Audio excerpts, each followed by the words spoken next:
तो यस, आज हम क्या स्टार्ट करने वाले हैं? डायरेक्टर्स का जो मोस्ट इंपॉर्टेंट पार्ट है आपके सिलेबस का, डायरेक्टर्स। ठीक है, whether it is CA, CMA and CS. CA final में है, बाकी आप दोनों के इंटर में है। ठीक है, सीए एंड सीएमए के इंटर में आता है। ठीक है, बहुत ज्यादा मार्क्स कंप्राइज करता है, approximately 30 marks in every course directors लेके आता है, फ्रॉम सेक्शन 149 टू 205 तक के सेक्शन जितने भी हैं, ठीक है, सारे डायरेक्टर्स के अंदर आएंगे। सबको एक एक अच्छे से देख के चलेंगे।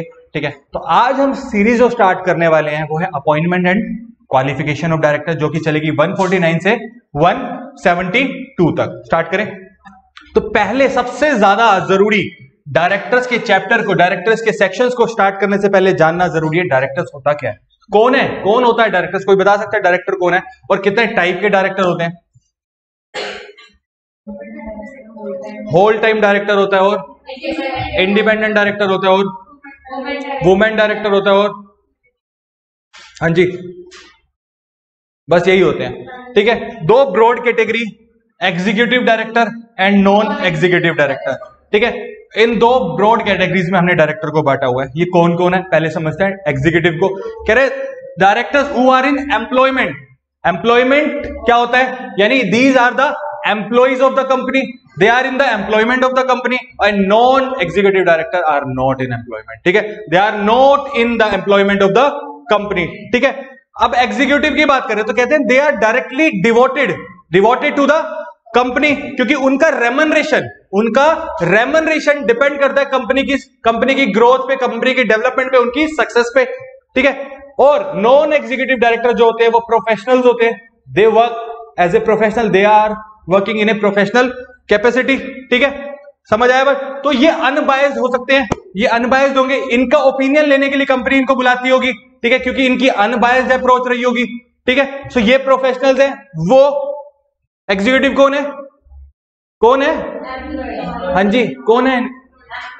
एम्प्लॉइज है। ठीक है, तो अगर मैं बात करूं कंपनी को डिसीजन लेना है तो वो एम्प्लॉइज से लेगी या बाहर के प्रोफेशनल से मांगेगी? अनबायस्ड और बायस्ड अप्रोच किसकी हो सकती है? प्रोफेशनल की हो सकती है। अनबायस्ड तो इसलिए वो क्या है, दे आर प्रोफेशनल्स। यहां तो कोई दिक्कत? ठीक है, चले आगे। क्या कह रहे हैं, इनको यानी कि इनको एग्जीक्यूटिव को इन डेप्थ नॉलेज होती है किसकी? कंपनी के अफेयर्स की, क्योंकि डे टू डे अफेयर्स पे काम कौन कर रहे हैं? एग्जीक्यूटिव कर रहे हैं। इनको इससे कोई ज्यादा नॉलेज नहीं होती डे टू डे कंपनी कैसे काम कर रही है। ठीक है, इनके पास डाइवर्स एक्सपीरियंस होता है बहुत सारी फील्ड्स में जिसमें कंपनी काम कर रही है, इसलिए इनको प्रोफेशनली बुलाया जाता है। ठीक है, to give the opinion on the aspects और the affairs of the company. आई बात समझ में? यानी समझ आ रहा है ना, एग्जीक्यूटिव एंड नॉन एग्जीक्यूटिव कौन हो सकते हैं। अब आपने मुझे बोला है whole time director, MD, independent director, तो ये कहां जाएंगे? जो होल टाइम डायरेक्टर है या एमडी है, they are directly related to the company affairs, so basically they must be executive director, and independent director always works on the professional capacity, so ID will be non executive. ठीक है, executive को internal director बोला जाता है, क्योंकि company की growth के लिए काम कर रहे हैं, कंपनी की डे टू डे एक्टिविटीज में काम कर रहे हैं, उनके एम्प्लॉयमेंट में है, तो ये अंदर के लोग हैं, प्रोफेशनल बाहर के लोग हैं, सो दे कॉल्ड एज आउटसाइडर्स। यहां तक कोई दिक्कत? एक बार देख लो, कुछ लगे तो पूछो, फिर हम मेन चैप्टर की तरफ आगे बढ़ेंगे सेक्शन 149 से। हाँ जी, कोई दिक्कत? किसी को कोई दिक्कत? चलें आगे, पक्का चले? तो चलिए आगे क्या कहता है। हम सेक्शन 149 को उठा रहे हैं। सबसे पहले 149 1 एंड 2 को साथ पढ़ के चलेंगे। मिनिमम एंड मैक्सिमम डायरेक्टर्स की बात करता है सब सेक्शन 1। ठीक है, 1 में ही लिखी गई है मिनिमम एंड मैक्सिमम डायरेक्टर्स की बातें, कि कितने डायरेक्टर्स मिनिमम चाहिए किसी कंपनी को और मैक्सिमम कितने हो सकते हैं। ठीक है, तो मिनिमम में सबसे पहले बात कर रहे हैं पब्लिक, प्राइवेट एंड ओपीसी की। पब्लिक में मिनिमम नंबर ऑफ डायरेक्टर्स की रिक्वायरमेंट 3 डायरेक्टर्स। ठीक है, 3 डायरेक्टर्स, प्राइवेट में 2 एंड ओपीसी में 1। ठीक है, दैट क्या? हाँ बोल, कुछ बोल रहे थे? हाँ, 1 के आगे कुछ बोल रहे थे। यानी ये मिनिमम रिक्वायरमेंट किसकी है? डायरेक्टर्स की, जो कंपनी में चाहिए ही चाहिए, एट एनी टाइम, हर टाइम अवेलेबल होने चाहिए, इतने मिनिमम, इससे कम नहीं होने चाहिए। ठीक है, आई बात समझ में? मैक्सिमम की बात क्या कर रहा है? तीनों में मैक्सिमम 15 डायरेक्टर हो सकते हैं। बट क्या सर 15 से ज्यादा हम डायरेक्टर्स कभी किसी कंपनी में बढ़ा ही नहीं सकते? बिल्कुल बढ़ा सकते हैं। बट एसआर पास करके, कैसे? एसआर पास करके हम 15 से ज्यादा ले सकते हैं, और एओए में ऑल्टरेशन की भी रिक्वायरमेंट होती है। अगर एओए यानी आर्टिकल्स ऑफ एसोसिएशन हमें रेस्ट्रिक्ट कर रहा है अप टू 15, सो पहले हमें एओए को जाके ऑल्टर करना पड़ेगा, उसके बाद हम एसआर पास कर सकते हैं। आई बात समझ में? एओए ने लिखा हुआ है कि जो कंपनी कह रहा है लेट्स से 15 डायरेक्टर मैक्सिमम, सो हम 15 ही रखेंगे, ठीक है? तो एओए ने रिस्ट्रिक्ट कर दिया, at any time during any financial year we can not increase the total number of director from 15, ठीक है? उसने रेस्ट्रिक्ट कर दिया हमें, ठीक है? तो यहां पे हम पहले एओए को ऑल्टर करेंगे, ठीक है? उसके बाद आके एसआर पास करेंगे, ठीक है? यानी एओए में अगर अपर लिमिट है तो हम बिना ऑल्टर किए भी काम कर सकते हैं। आई बात समझ में? पक्की बात है, ठीक है? सबसेक्शन 2 क्या कहता है? जो नेक्स्ट लाइन लिखी गई है वो सबसेक्शन 2 की है, जिसे हम ट्रांजिशनल पीरियड बोलते हैं। ये जब एक्ट आया था उसके लिए था कि हर कंपनी को कंप्लायंस करनी पड़ेगी मिनिमम और मैक्सिमम डायरेक्टर की within a period of 1 year. So जो कि अब खत्म हो चुका है, एक्सपायर हो चुका है, तो सबसेक्शन 2 आज की डेट के लिए इररेलेवेंट बनता है, ठीक है? क्योंकि ट्रांजिशनल पीरियड खत्म हो चुका है, तो हर कंपनी जिसको कंप्लायंस करने की जरूरत थी उसने वो काम कर दिया होगा। तो subsection 2 is null and void for the particular, यानी टुडे आज की बात कर रहे हैं तो आज के लिए ये नल एंड वॉइड है। आई बात समझे? ये ट्रांजिशन पूरा हो चुका होगा, ठीक है? But maximum number of director जो हमने बोला, अगर हमें 15 से ज्यादा लेके जाने हैं तो हमें क्या करना है? एसआर पास करना है। पर ये वाला प्रोविजन 2 कंपनीज पे नहीं लगता, जो कि section 8 and government company. Section 8 पे नहीं लगता और गवर्नमेंट कंपनी, यानी सर वो मैक्सिमम अपॉइंट नहीं कर सकते, नहीं, उनको एसआर पास करने की जरूरत नहीं है, वो बिना एसआर पास किए भी मैक्सिमम को 15 से ऊपर लेके जा सकते हैं। यहां तक कोई डाउट? सबके लिए, इन 2 के अलावा किसी को एग्जेम्पशन नहीं है, बाकी सबको काम करके चलना है, ठीक है? इन 2 को ही एग्जेम्पशन है एसआर की। आई बात समझ में? कोई दिक्कत? यहां तक कोई डाउट? मेघना जी पक्का? मेरे को समझ नहीं आया, मेरे को कोई दिक्कत नहीं है। सर आपने ये बोला कि मैक्सिमम नंबर ऑफ डायरेक्टर 3 होने चाहिए, मतलब कि कैसे तीनों के मिला के? तीनों के मिला के नहीं, तीनों के लिए सेम प्रोविजन एप्लीकेबल है। प्राइवेट में भी 15 हो, पब्लिक में भी 15 हो, और ओपीसी में भी 15। तीनों के मिला के नहीं है, तीनों के लिए सेम प्रोविजन है, ये बात लिखी गई है, ठीक है? आई बात समझ में? अरे इतना तो समझ आना चाहिए। नहीं नहीं कोई दिक्कत नहीं, कोई डाउट? हाँ जी, तो कंपनी है, कंपनी वर्क कर रही है, ठीक है? बोर्ड में मेंबर्स डायरेक्टर्स को बढ़ा सकती है, मिनिमम 1 है, मिनिमम की रिक्वायरमेंट तो 1 ही है ना, फिर मैक्सिमम 15 जा सकता है। हाँ जी क्या कह रहे थे? हाँ जी, आई बात समझ में? चले चले पक्का? कोई दिक्कत यहां तक? 149 1 एंड 2 में कोई डाउट? पक्का? अब प्रोवाइजो की बात करते हैं। 149 1 का एक सेकंड प्रोवाइजो है जो सबसे इंपॉर्टेंट बात करके चलेगा, वुमेन डायरेक्टर की, ठीक है?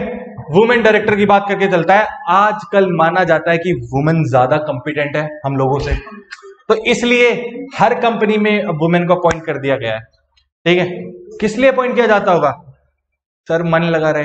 अरे नहीं नहीं नहीं, ऐसा कुछ नहीं है।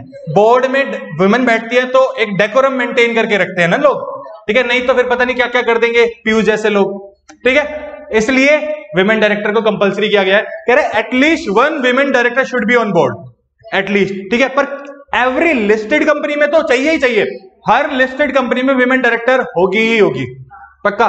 पर कह रहे अदर देन लिस्टेड, यानी पब्लिक कंपनी की बात कर रहे हैं जिसका paid up share capital 100 crore से ज्यादा है, ठीक है? और टर्नओवर 300 करोड़ और उससे ज्यादा, यानी paid up share capital 100 crore और उससे ज्यादा, या फिर टर्नओवर 300 करोड़ और उससे ज्यादा है, ठीक है?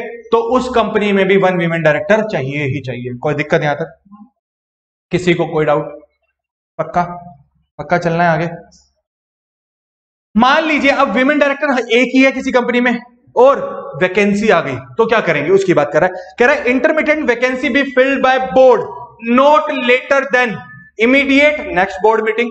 नेक्स्ट बोर्ड मीटिंग में तो अपॉइंट करना ही करना है, और 3 months from the vacancy whichever is later, whichever is later, whichever is later, whichever is later, ठीक है?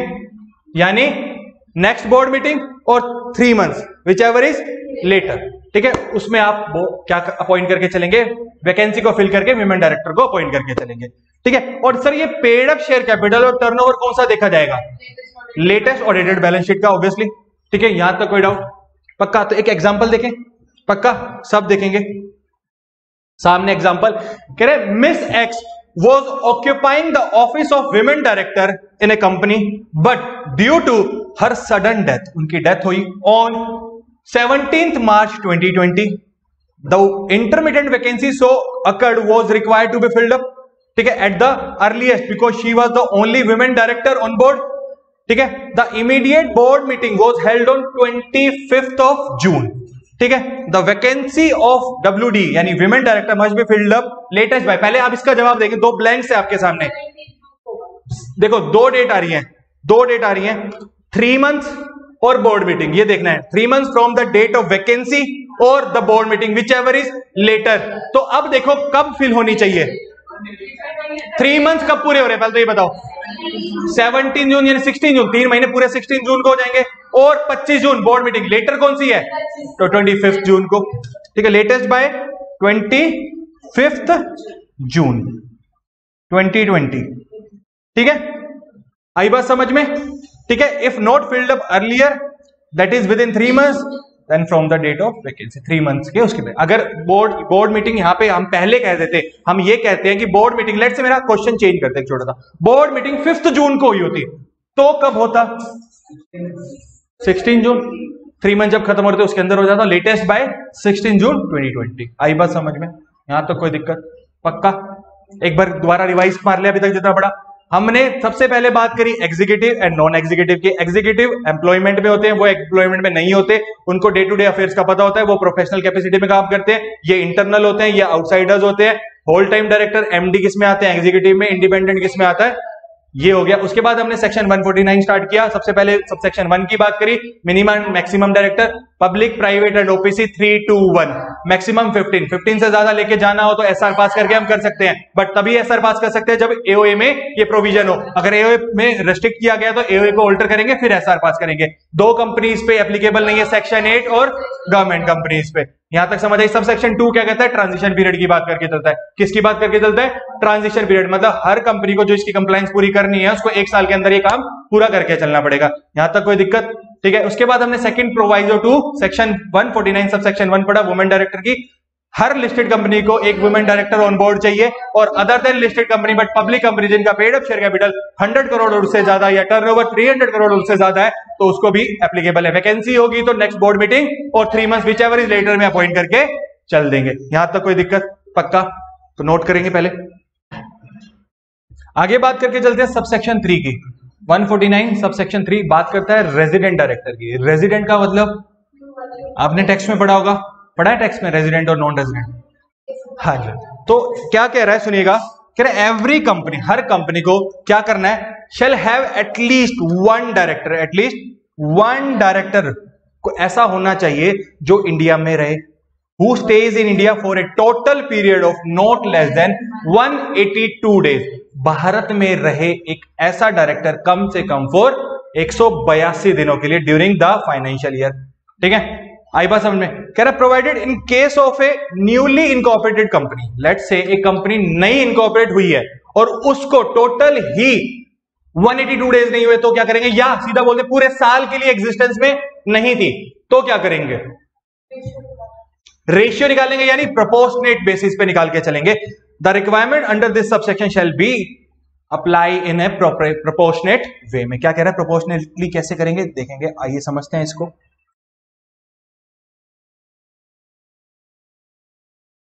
एक एग्जांपल ले लेते हैं, ठीक है। लेट्स से एक कंपनी है, इनकॉर्पोरेट हुई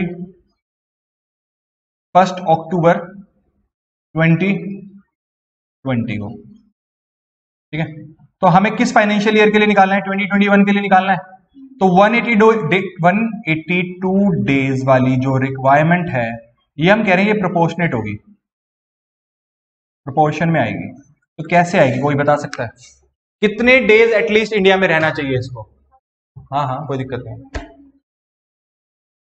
हाँ पीयूष कितने दिन रहना चाहिए इंडिया में, कैसे बताओ, तो कुछ तो बताओ। हाँ हाँ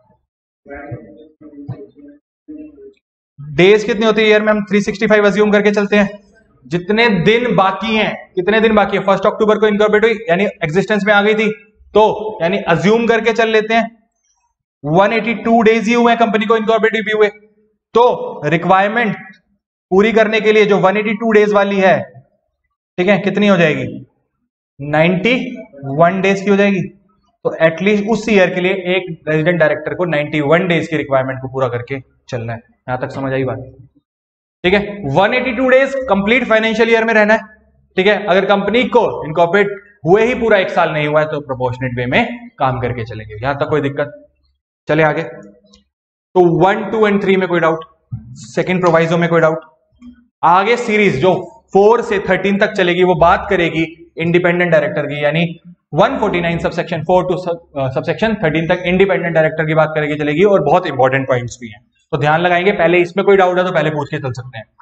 चलें आगे फिर, चलो आगे बात करते हैं 149 4 to 113 इंडिपेंडेंट डायरेक्टर की। सबसे पहले 4 की बात करते हैं, एप्लीकेबिलिटी, किस किस कंपनी पे एप्लीकेबल है, यानी आईडी को अपॉइंट करना कौन कौन सी कंपनी को जरूरी है। कह रहा लिस्टेड कंपनी को तो जरूरी है ही, ठीक है। लिस्टेड कंपनी को एक बात मान के चलना, हर कंप्लायंस को पूरा करना ही करना है, ठीक है। तो कितने चाहिए वो भी बात करते हैं, प्लस अदर पब्लिक कंपनी, यानी लिस्टेड नहीं है अदर पब्लिक, पर उनके लिए ये क्राइटेरिया पूरा हो रहा है। कह रहा है पेड अप शेयर कैपिटल अगर 10 करोड़ और उससे ज्यादा है, और टर्नओवर 100 करोड़ और उससे ज्यादा है, या फिर इन एग्रीगेट आउटस्टैंडिंग लोन्स, ठीक है, outstanding loans debenture deposit exceed कर रहे हैं 50 करोड़ से, तो उनके लिए भी जरूरी है, ठीक है। आई बात समझ में।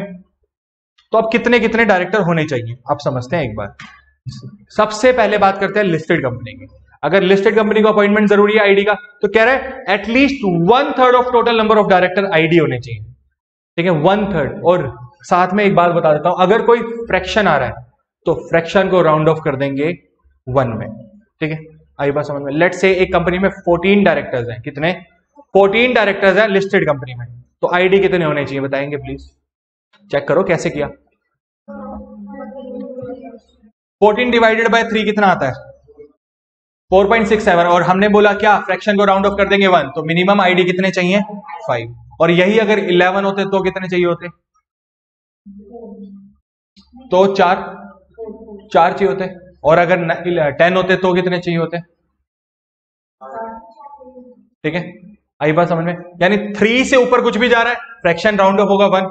आप कह सकते हो 3.25 इंडिपेंडेंट डायरेक्टर चाहिए या 3.5 चाहिए, कह सकते हो, नहीं ना, बिल्कुल नहीं कह सकते। तो यानी फ्रैक्शन हमेशा राउंड ऑफ होगा 1 में, ठीक है।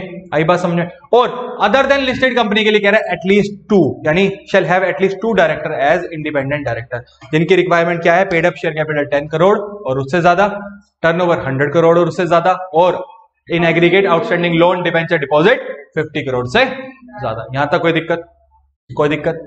चले, अब इस केस में भी तो वैकेंसी आएगी, आईडी को अपॉइंट किया, लेट्स से वैकेंसी आ गई, तो कैसे अपॉइंटमेंट करेंगे, सेम जो हमने WD में देखा था, यानी विमेन डायरेक्टर में जो देखा था, नेक्स्ट बोर्ड मीटिंग और 3 months whichever is later, ठीक है। और paid up share capital, turnover, outstanding loan debenture, ये कौन से पीरियड का देखा जाएगा, यानी लास्ट ऑडिटेड फाइनेंशियल स्टेटमेंट का कंसिडर करके चलेंगे, ठीक है। अगला क्राइटेरिया, सबसे इंपॉर्टेंट क्राइटेरिया क्या कहता है, कह रहा है company ceases to fulfil any of 3 condition. जो 3 कंडीशन कौन सी है, ठीक है, for 3 consecutive year it shall not required to comply this criteria. ID के क्राइटेरिया को फुलफिल करने की जरूरत नहीं है। अगर 3 साल तक इस 3 क्राइटेरिया में, इन 3 कंडीशन में आप फॉल नहीं कर पाते हो पिछले 3 साल, तो इस साल में आपको कोई जरूरत नहीं है किसको, आईडी को अपॉइंट करने की। यहां तक कोई दिक्कत।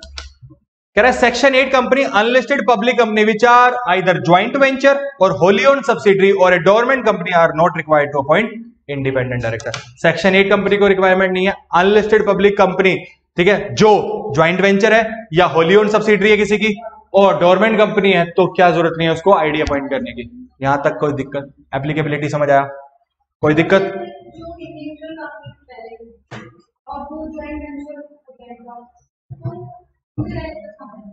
डायरेक्टर्स, कंपनी की डायरेक्टर्स की रिक्वायरमेंट पूरी है। डायरेक्टर्स आप कितने भी अपॉइंट कर रहे हो, जो क्राइटेरिया 15 का या मिनिमम मैक्सिमम जो भी लगा रहे हो, इंडिपेंडेंट को अपॉइंट करने की जरूरत है ज्वाइंट वेंचर में, ठीक है। एग्जीक्यूटिव तो है तो कोई दिक्कत नहीं, आप उनको निकाल भी नहीं रहे, बट क्राइटेरिया में आपको स्पेशल जो आपको कंपनीज एक्ट 2013 कह रहा है कि इन एनी केस आपको आईडी को लेके आना पड़ेगा, वो रिक्वायरमेंट आपको पूरी नहीं करनी। आई बात समझ में,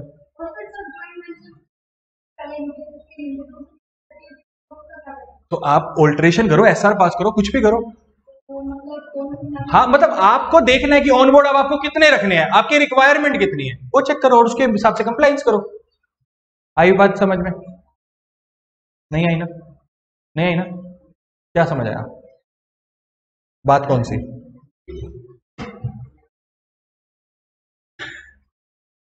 चलें आगे, मत करो, कोई दिक्कत नहीं है। चलो सब सेक्शन 6 क्या कह रहे हैं? Who can become ID. अब आईडी बन कौन सकता है? ठीक है, आप मैं कौन, आइए समझते हैं। कह रहे अदर देन एमडी और डब्ल्यूटीडी और नॉमिनी डायरेक्टर। कौन? एमडी, डब्ल्यूटीडी और नॉमिनी। कौन होता है नॉमिनी ये भी हम समझेंगे अभी आगे आने वाले टाइम में। कह रहे सुनिएगा, अदर देन इनके अलावा, कह रहे in the opinion of board, board को जो लगता है कि जो पर्सन है वो इंटीग्रिटी सच्चा इंसान है, पोजेसेस एक्सपर्टीज, उसके पास एक्सपर्टीज है, एक्सपीरियंस है, तो उसको हम अपॉइंट करके चल सकते हैं। आई पर्सन में उस पर्सन को अपॉइंट कर सकते हैं, बट वो क्या नहीं होना चाहिए? एमडी, डब्ल्यूटीडी और नॉमिनी नहीं होना चाहिए। कोई दिक्कत? कोई दिक्कत? आगे क्या कह रहा है? नॉट ए प्रमोटर, प्रमोटर नहीं होना चाहिए। Not related to any promoter और डायरेक्टर नहीं होना चाहिए। ठीक है, किसका? कंपनी का, होल्डिंग का, सब्सिडरी का और एसोसिएट का। ए कंपनी, उसकी सब्सिडरी बी, उसकी होल्डिंग सी, उसकी एसोसिएट डी, इन चारों कंपनी से रिलेटेड नहीं होना चाहिए। कैसे? एज ए प्रमोटर और डायरेक्टर, या फिर उसका रिलेटिव। ठीक है, आई बात समझ में? नॉट रिलेटेड टू प्रमोटर और डायरेक्टर। आई बात समझ में? ऑफ कंपनी, होल्डिंग, सब्सिडरी और एसोसिएट। 2 पॉइंट कि भाई इंटीग्रिटी वाला पर्सन हो, एक्सपर्ट हो और एक्सपीरियंस हो। ठीक है, प्रमोटर नहीं होना चाहिए, प्रमोटर से रिलेटेड और डायरेक्टर से रिलेटेड नहीं होना चाहिए। प्रमोटर और डायरेक्टर किस कंपनी के? 4 कंपनी, कंपनी खुद, उसकी होल्डिंग, उसकी सब्सिडरी और उसका एसोसिएट। यहां तक कोई दिक्कत? अगला पॉइंट क्या कह रहा है? कोई पेक्यूनरी रिलेशनशिप, यानी पेक्यूनरी मतलब मॉनेटरी टर्म्स में पैसे से रिलेटेड कोई रिलेशनशिप नहीं होना चाहिए। किसके साथ? उन्हीं 4 कंपनी, कंपनी, होल्डिंग, सब्सिडरी और एसोसिएट। ठीक है, आई बात समझ में? या फिर उनके प्रमोटर और डायरेक्टर से रिलेटेड नहीं होना चाहिए, या उनके साथ मतलब प्रमोटर के साथ या डायरेक्टर के साथ कोई पेक्यूनरी रिलेशनशिप नहीं होना चाहिए। कौन सी कंपनी के प्रमोटर डायरेक्टर की बात कर रहे हैं? उन्हीं 4। यहां तक समझ आई? ठीक है, during immediately preceding 2 financial year और ड्यूरिंग करंट ईयर, 2 पिछले वाले और इस साल, इन 3 साल के अंदर कोई पेक्यूनरी रिलेशनशिप नहीं चाहिए हमें। कंपनी, होल्डिंग, सब्सिडरी, एसोसिएट या प्रमोटर और डायरेक्टर किसके? वही 4, कंपनी, होल्डिंग, सब्सिडरी और एसोसिएट। यहां तक कोई दिक्कत? सब चल रहे हैं हम आगे, रुको तो सही। हाँ जी बिल्कुल होता है।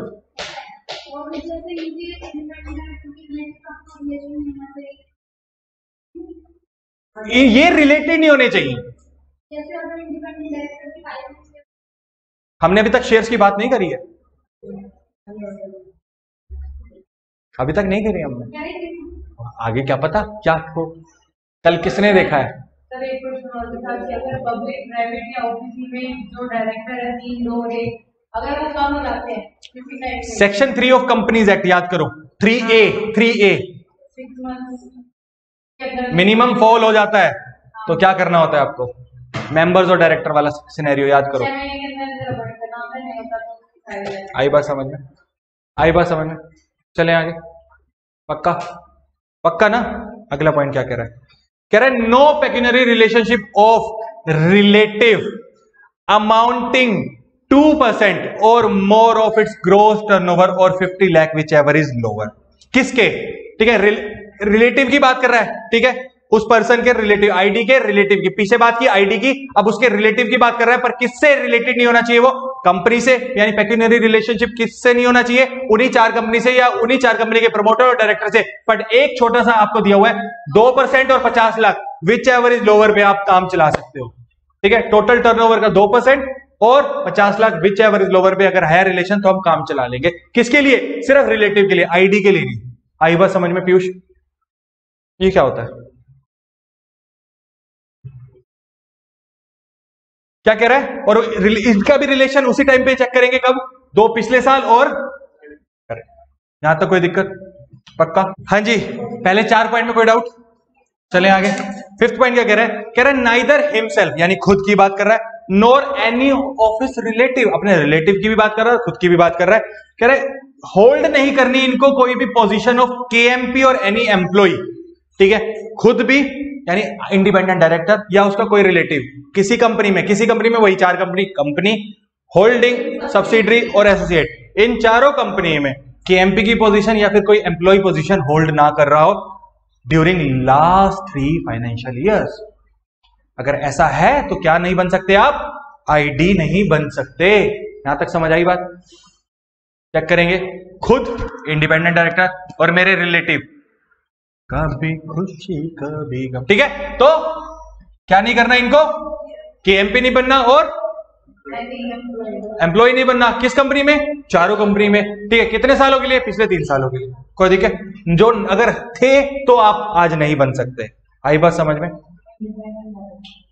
ठीक है।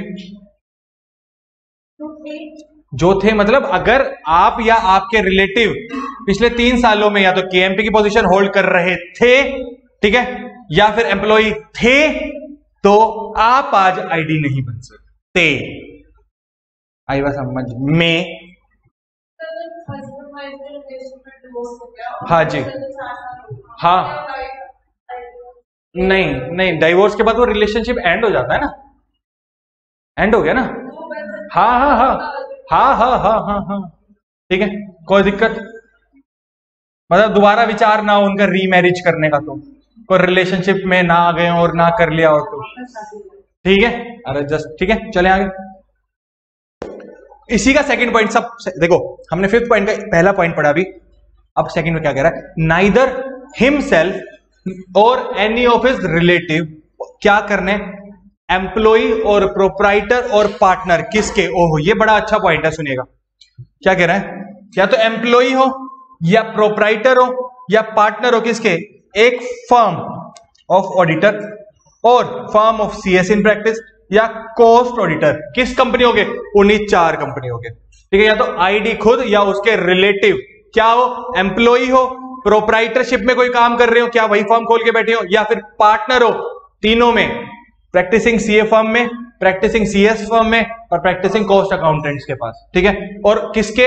और ये जो प्रैक्टिसिंग फर्म्स हैं या ऑडिटर हैं या जो इंडिविजुअल फर्म्स हैं, ये उन 4 कंपनी की बात करती हैं। ये कंफ्यूजिंग है, अभी इसको अच्छे से समझेंगे दोबारा। या फिर एनी लीगल फर्म में or any consulting firm that has any transaction amounting to 10% or more of the gross turnover of such firm with उस 4 की कंपनी। इसको समअप कर लेते हैं। और कितने साल की बात करता है? पिछले 3 साल की बात करता है। बड़ा कंफ्यूजिंग का पॉइंट है, समअप करते हैं, समझ आएगा, ठीक है। करें, चलो।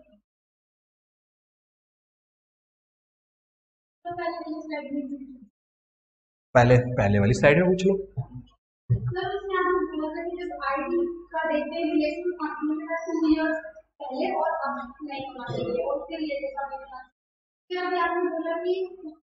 वो पेक्यूनरी रिलेशन, मॉनेटरी टर्म्स में बात की। अब हम रिलेटेड की बात कर रहे हैं फॉर केएमपी एंड एम्प्लॉय की, दोनों में अलग है। 3rd एंड 4th में हमने पेक्यूनरी रिलेशन यानी मॉनेटरी रिलेशन की बात की, ठीक है। अब हम उनको एज ए केएमपी और एम्प्लॉय की कंसीडर कर रहे हैं, ठीक है। वो 3 साल के लिए देख रहे हैं। आई बात समझ में? क्या कह रहा है? एक पर्सन है आईडी ए, ठीक है, और या फिर रिलेटिव, आईडी का रिलेटिव कौन है? बी। इन दोनों की बात करते हैं, ठीक है। ये क्या नहीं होना चाहिए? एम्प्लॉय नहीं होने चाहिए या खुद प्रोप्राइटर फर्म ना बना के बैठे हो, सीए, सीएस और सीएमए, ठीक है। या फिर पार्टनर नहीं होने चाहिए किसी इन तीनों फर्म्स के, ठीक है। एम्प्लॉय भी नहीं होने चाहिए, खुद की फर्म भी नहीं होनी चाहिए और उन फर्म में पार्टनर भी नहीं होने चाहिए, ठीक है। और ये फर्म अगर इनकी ऑडिट में या इनसे रिलेटेड है, किससे? कंपनी से, कंपनी की होल्डिंग से, कंपनी की सब्सिडरी से और कंपनी की एसोसिएट से। यहां तक समझ आया? इस साइड वाली बात समझ आई, ठीक है। या फिर ये फर्म लीगल फर्म नहीं होनी चाहिए, हमने जो बात करी है देखिए, क्या? एनी लीगल फर्म, ठीक है। या फिर कंसल्टिंग फर्म जिसका 10% या उससे ज्यादा का टर्नओवर उसी फर्म से आ रहा हो, ठीक है। और जो काम किससे कर रही हो? इन्हीं 4 कंपनी से कर रही हो। आई बात समझ में? इनकी टोटल रिसीट का 10% और उससे ज्यादा किसका? इन्हीं कंपनियों से आ रहा हो, तो आपको मान लिया जाएगा कि आप रिलेटेड हैं उन 4 कंपनी से, इसलिए उस कंपनी में आप आईडी नहीं बन सकते। और ये कंसिडर करना है लास्ट 3 फाइनेंशियल ईयर्स का। यहां तक कोई दिक्कत? कोई दिक्कत यहां तक? चले आगे 100%। आगे क्या कह रहा है? Neither himself NOR of his relative together with his relative, या तो खुद या खुद उसके रिलेटिव या दोनों मिलके क्या 2% or more of total voting power hold ना कर रहे हो कंपनी के अंदर। कंपनी में यहां पे वो बाकी 3 कंपनी को हटा दिया, ठीक है, बाकी 3 कंपनियों को हटा दिया। यानी हम मेंबर की बात करें, वोटिंग पावर मेंबरशिप से आती है, यानी हम शेयर होल्डर रहे होंगे, ठीक है, मेंबर रहे होंगे कंपनी के, और खुद प्लस रिलेटिव को मिला के 2% ऑफ वोटिंग पावर से ज्यादा होल्ड ना कर रहे हो उसी कंपनी में। अगर कर रहे हैं तो आप आईडी नहीं बन सकते। हाँ, होल्डिंग सब्सिडरी एसोसिएट का लेना देना हमें नहीं है यहाँ पे। आई बात समझ में? चले आगे, पक्का? चले, तो ये थे पूरे पॉइंट्स सबसेक्शन 6 के कि कौन कौन बन सकता है आईडी। यहां तक दिक्कत? उसके बाद कह रहे डिक्लेरेशन लेनी है अब आईडी से आपको। कह रहे इंडिपेंडेंट डायरेक्टर डिक्लेयर करेगा कि ये क्राइटेरिया इंडिपेंडेंस का फुलफिल करता है, ठीक है। कब? फर्स्ट बोर्ड मीटिंग, जब वो पार्टिसिपेट कर रहा है एज ए डायरेक्टर। हर साल की पहली मीटिंग में भी देना है इसको, और जब भी सर्कमस्टांसेस चेंज होने तब भी इसको इंटीमेट करना है, ठीक है। फर्स्ट एवर बोर्ड मीटिंग में तो बताना है कि मैं मीट कर रहा हूं क्राइटेरिया ऑफ इंडिपेंडेंस। हर साल की पहली बोर्ड मीटिंग में बताना है कि मैं इस साल भी मीट करके चल रहा हूं क्राइटेरिया ऑफ इंडिपेंडेंस, या फिर कभी भी सर्कमस्टांसेस में कुछ चेंज आया तो इंटीमेट करके चलना ही चल रहा है। यहां तक बात समझ आई? That is subsection 7 declaration. उसके बाद रेमनरेशन की बात करते हैं। रेमनरेशन में बात करता है not entitle to stock options. आप इंडिपेंडेंट डायरेक्टर को स्टॉक ऑप्शंस नहीं दे सकते, ठीक है। कैसे रेमनरेशन देंगे? Fees provided under section 197 sub section 5 में हम रेमनरेशन डिसाइड करेंगे डायरेक्टर्स का, वहां पे देंगे, ठीक है। रीइंबर्समेंट ऑफ एक्सपेंसेस, अगर उसने कोई एक्सपेंस रीइंबर्स किए हैं for attending the board meeting तो उसको रीइंबर्स करके चलेंगे, ठीक है। प्रॉफिट रिलेटेड कमीशन दे सकते हैं अगर मेंबर्स ने अप्रूव किया है तो, ठीक है। आई बात समझ में? रेमनरेशन नोट सो इंपॉर्टेंट वाला पॉइंट इसका, बट जस्ट बताने वाला, ठीक है। अगला पॉइंट जो आपने पूछा था, tenure of independent director sub section 10 में कह रहा है अपॉइंटमेंट होगी इनकी मैक्सिमम फॉर 5 इयर्स। रीअपॉइंट कर सकते हैं एसआर पास करके, मैक्सिमम 2 कंसेक्यूटिव टर्म्स के लिए कर सकते हैं, प्लस रोटेशन की बात करके चलेंगे हम इसमें आगे। जैसे हमने रोटेशन ऑफ ऑडिटर बात किया था ना, वैसे रोटेशन ऑफ इनका भी होता है, वो उसके लिए ये लोग एप्लीकेबल नहीं है, ठीक है। इसको उस लिमिट से हटा देंगे आईडी को। कह रहे shall not retire bye rotation under section 149 sub section 3, ठीक है। यहां तक समझ आया? आगे चले 149(13) को हम सेपरेट पढ़ने वाले हैं, ठीक है। अभी चलते हैं आगे। आगे कह रहा है लाइबिलिटी ऑफ इंडिपेंडेंट ऑडिटर, ठीक है। अगर इन्होंने कोई भी रॉन्गफुल एक्ट किया, ठीक है, या इनकी नॉलेज से हुआ या इनकी नेग्लिजेंस से हुआ, तो ये पर्सनली लायबल होंगे। जैसे हमने प्रमोटर के केस में नहीं पढ़ा था, वैसे इंडिपेंडेंट डायरेक्टर, ठीक है, कि इनकी नेग्लिजेंस या इनकी विलफुल एक्ट की वजह से कुछ लॉस हुआ, लाइबिलिटी आई कंपनी पे, तो दे आर पर्सनली लायबल। आई बात समझ में? यहां तो कोई दिक्कत? चले आगे। सेक्शन 50 क्या कह रहा है? 150 manner of selection and maintenance of data bank of ID. कैसे सिलेक्ट करना है उनको आईडी को लेके कहां से आएंगे? आईडी रास्ते पे बैठे होते हैं या इनकी दुकान होती है कोई कि जाओ आईडी खरीदना है तो लेके आएंगे किसी दुकान पे, या शोरूम में मिलते हैं या मॉल में, ठीक है। इनका डेटा बैंक मेंटेन होता है। क्या कह रहा है? कंपनी में elect ID from data bank, ठीक है। Data bank of person eligible and willing to act as ID. एक डेटा बैंक प्रिपेयर होता है, जो पर्सन आईडी बनना चाहता है तो उसमें अपनी क्या एप्लीकेशन दे देता है कि I am eligible for appointment as ID, तो प्लीज मुझे कंसिडर कीजिए एज ए आईडी, ठीक है। Maintenance of data bank by any body, कौन मेंटेन करता है? बाय कोई भी बॉडी, कॉर्पोरेट कर सकती है, इंस्टीट्यूट कर सकते हैं, एसोसिएशन कर सकते हैं, जिनको नोटिफाई किया गया हो सीजी, ठीक है, और अवेलेबल होते हैं वेबसाइट पे ताकि कंपनियां उसको यूज कर सकें, ठीक है। Responsibility of the company to exercise DD due diligence. अब डाटा बैंक में आईडी है, इसका मतलब ये नहीं है कि वो सब सही है, ये आपकी ड्यूटी है कि आईडी के क्राइटेरिया को आप चेक करके चलो कि वो इंडिपेंडेंट है भी या नहीं है before selecting a person from data bank, ठीक है। It's the company thing, company को खुद सोचना है, चेक करना है, डीडी अप्लाई करना है, ड्यू डिलीजेंस की जो सामने वाला पर्सन कह रहा है क्या वो सही है या नहीं है, ठीक है। कह रहा है approval bye members in GM, ठीक है। अब आईडी को अपॉइंट करने के लिए जीएम में अप्रूवल ले लेंगे, and also disclosure in explanatory statement for justification of choosing the appointee. जिसको अपॉइंट किया उसके लिए जस्टिफिकेशन देके चलेंगे कि हमने इस पर्सन को एज ए आईडी क्यों चूज करा। यहां तक कोई दिक्कत? डेटा बैंक में नेम्स पड़े हैं, तुम्हें देखो तुम्हें पीयूष चाहिए, संचित चाहिए, दिया चाहिए या कोई और चाहिए, तुम्हारे ऊपर है, ठीक है।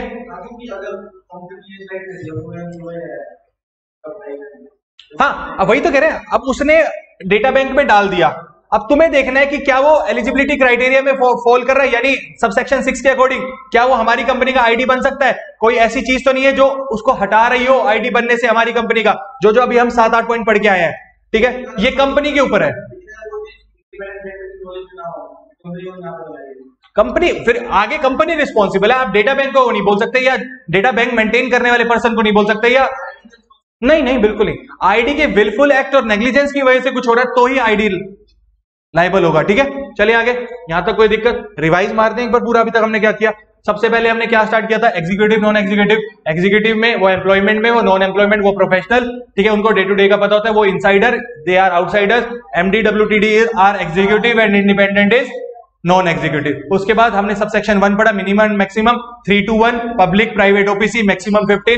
मैक्सिमम 15 से ऊपर ले जाने के लिए हम क्या करते हैं, एसआर पास करके। एसआर तब पास करेंगे जब एओए में प्रोविजन हो, प्रोविजन नहीं है तो एओए को अल्टर करना पड़ेगा। सेक्शन 8 कंपनी और गवर्नमेंट कंपनी पे एसआर पास करने की रिक्वायरमेंट नहीं आती। ट्रांजिशन पीरियड में हमने क्या बात करी, 1 ईयर का ट्रांजिशन पीरियड था जो कि अभी हट चुका है, वो हो चुका होगा जो होना था, सबसेक्शन 2 में था। सेकंड प्रोवाइजो में हमने क्या बात करी, women director. Second proviso to section 149 subsection 1। ठीक है, हर एक लिस्टेड कंपनी में और अदर देन लिस्टेड में भी, पब्लिक में भी, जिसमें paid up share capital 100 crore और उससे ज्यादा है या टर्नओवर 300 करोड़ और उससे ज्यादा है, तो 1 वुमेन डायरेक्टर ऑन बोर्ड होना चाहिए। वैकेंसी आएगी तो नेक्स्ट बोर्ड मीटिंग और 3 मंथ्स व्हिचएवर इज लेटर में अपॉइंट कर लेंगे। और क्या पढ़ा हमने, रेजिडेंट डायरेक्टर। रेजिडेंट डायरेक्टर में बोला कि एक डायरेक्टर ऐसा चाहिए जो इंडिया में कम से कम 182 दिन और उससे ज्यादा के लिए रहा हो। अगर कंपनी को 1 साल पूरा नहीं हुआ यानी प्रोपोर्शनेट है तो हम 180 डेज को भी प्रोपोर्शनेट करके चलेंगे। 4 से 13 में हमने आईडी की बात करी, एप्लीकेबिलिटी में बात करी। एवरी लिस्टेड कंपनी को 1/3 आईडी चाहिए। ठीक है, अदर देन लिस्टेड में जो पब्लिक कंपनी है जिसमें paid up share capital 10 crore और उससे ज्यादा है, टर्नओवर 100 करोड़ और उससे ज्यादा और आउटस्टैंडिंग लोन डिबेंचर्स और डिपॉजिट 50 करोड़ से ज्यादा है, तो हम क्या करके चलते हैं, एटलीस्ट 2 चाहिए। और ये हम क्राइटेरिया जो हम लिमिट्स देख रहे हैं ये लास्ट ऑडिटेड की देखेंगे, और 3 साल तक अगर ये तीनों कंडीशन फुलफिल नहीं होती है कंपनी की तो हमें आईडी की रिक्वायरमेंट नहीं है। यहां तक समझ आया, कोई दिक्कत? उसके बाद हमने 6 में बात करी कौन बन सकता है, पर्सन ऑफ इंटीग्रिटी, एक्सपर्टी और एक्सपीरियंस है अदर देन एमडी डब्ल्यूटीडी और नॉमिनी, तो बन सकता है। उसके बाद सेकंड पॉइंट में हमने क्या बात करी, सेकंड पॉइंट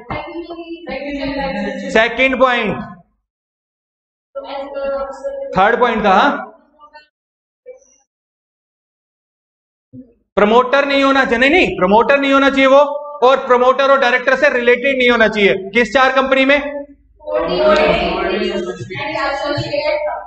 ठीक है, चारों उसमें। उसके बाद थर्ड पॉइंट में पेक्यूनरी रिलेशनशिप नहीं होना चाहिए, किसके साथ, उन्हीं 4 कंपनी के साथ। ठीक है, और कितने साल में, इस साल और पिछले 2 साल, उसके रिलेटिव का भी नहीं होना चाहिए। क्या, पेक्यूनरी रिलेशनशिप किन 4 कंपनियों के साथ, उन्हीं के साथ, बट 2% और 50 lakh whichever is lower में हम काम चला लेंगे। आई बात समझ में? इसके बाद हमने क्या पढ़ा, क्या केएमपी और एम्प्लॉई, यार तुम सच्ची में, और किसी कंपनी का, उन्हीं 4 कंपनीज की पिछले, आई बात समझ में? भूल रहे हो ये सारे पॉइंट अभी जो हमने पढ़े, अभी पढ़े हैं, तो फिर बोलो ना, सामने देखते रहो, लो अब बोलते रहो, अब बोल दोगे। चले आगे, सामने देखेंगे, नजर हटी तो चलो आगे। क्या पढ़ा था हमने, जल्दी बताओ। खुद या उसका रिलेटिव केएमपी या एम्प्लॉय नहीं होना चाहिए, किस कंपनी में, चारों कंपनी में, कितने साल के लिए, पिछले 3 साल के लिए। उसके बाद हमने क्या पढ़ा, खुद या उसका रिलेटिव एम्प्लॉय प्रोप्राइटर पार्टनर नहीं होना चाहिए, तीनों फर्म जो किसकी हो, उन्हीं 4 कंपनी की हो, या लीगल या कंसल्टिंग में 10% और मोर, किन, उन 4 कंपनी का, कितने साल के लिए, पिछले 3 साल के लिए। उसके बाद लास्ट पॉइंट में हमने क्या पढ़ा,